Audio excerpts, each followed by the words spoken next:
আল্লাহর ব্যাপার তোমার ব্যাপার আল্লাহ স্পষ্ট বলে দিয়েছে। আর আমি কি করতে পারি? আমি তো পড়তে পারি, আমি তো তোমাকে কাফের বলছি না, আমি তো তোমাকে মুশরিক বলছি না, আমার এই অধিকার নাই। কিন্তু আল্লাহ বলেছে, আল্লাহ নবী বলেছে যে যারা নামাজ আদায় করে না তাদের মধ্যে, মানে মুশরিক কাফেরের মধ্যে আর মুহাম্মদীদের মধ্যে, মুসলমান মুমিনের মধ্যে পার্থক্য হচ্ছে মধ্যখানের দেওয়াল হচ্ছে নামাজ। এই দেওয়ালের এই সাইডে এগুলো কাফের মুশরিক যেগুলো নামাজ পড়ে না, দেওয়ালের এই সাইডে এগুলো মুসলিম যারা নামাজ পড়ে। বুঝে আসছে না? আসেনি? রাগ হচ্ছে না আমার উপরে? আর কত কিস্সা কাহিনী শুনে জীবন পার করব। বুঝেন, গত বছর এখানে মাহফিল হয়েছে, হয়তো এই পাড়ায় অনেকগুলো মাহফিল হয়েছে, মুসল্লি তো বাড়েনি, মুসল্লি বাড়েনি, তা আমার ওয়াজ করতে মন চায় না। কেন বিষয়টা বুঝে বলে মনে হয় না মানুষ। সেই ধরেন এখান থেকে যদি চিটাগং রিটার্নের চিন্তা করি, আবার যদি বিমানে করে যদি ঢাকা থেকে চিটাগং যাই, তাও মনে করেন যে 15-16 ঘন্টার জার্নি কম হবে না।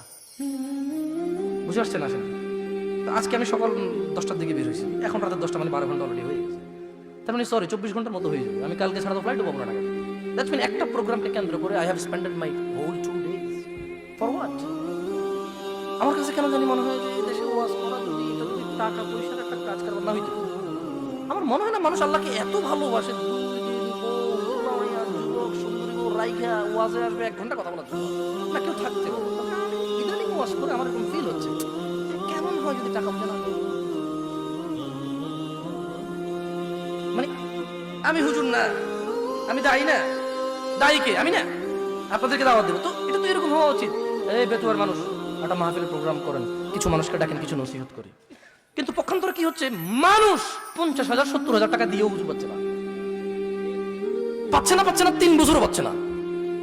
এরপর আবার 50-70,000 টাকা নিয়ে ঠিক মাগরিবের সময় বলছে যে না, আসবো না, সরি, আমাকে আরেক জায়গায় 90,000 দিয়েছে। কি এরকম হয় না? তো এতে কি করলেন আছে আপনি?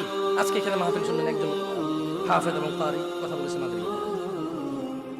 রাসেল সাহেব। আমি যদিও ওনার টাইটেলটা পুরো মনে নেই, সম্মানী মানুষ, আপনারা যেভাবে ওনাকে শ্রদ্ধা করেছেন, সম্মান করেছেন, আল্লাহ ওনার শ্রদ্ধা অনুযায়ী ওনাকে দিনের কথা রাখার চেষ্টা তৌফিক দান করেন।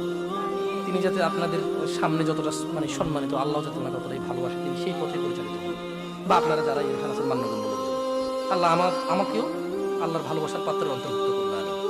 কিন্তু আমি যেটা বলছিলাম আপনাদেরকে, সেটা হচ্ছে মানে এখানে মাহফিল শুনলেন আপনি, আল্লাহ বলছে যে তাদউ মান আদবারা ওয়া তাওয়াল্লা, জাহান্নাম ডাকবে ওই মানুষকে যে সত্য কথা শুনেছে কিন্তু এটাকে পরোয়া করেনি।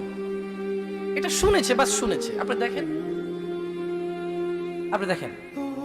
আপনাকে আমি দাড়ি রাখতে বলি, আমারটা বলা উচিত না আমার মনে হয়, কারণ যে লোক শিরিক করে ওর কিসের দাড়ি, কিসের সলা?